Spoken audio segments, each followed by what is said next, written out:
কাউকে মন্দ উপনামে ডেকো না, মন্দ উপনামে ডেকো না, মানে কাউকে একটা বিশেষ নাম দিও না, তার নামটা সুন্দরভাবে ডাকো।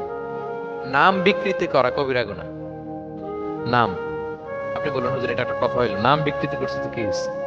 এটা আপনার কাছে সমস্যা নাই।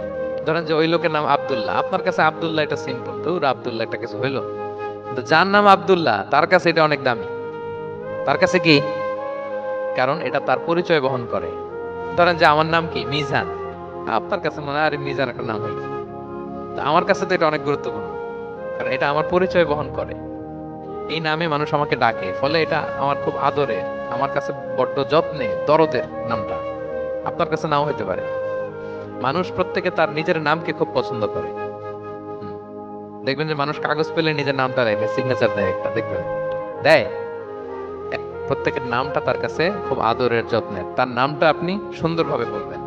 নাম আপনি বিকৃত করতে পারবেন না। এটা কি গুনাহ?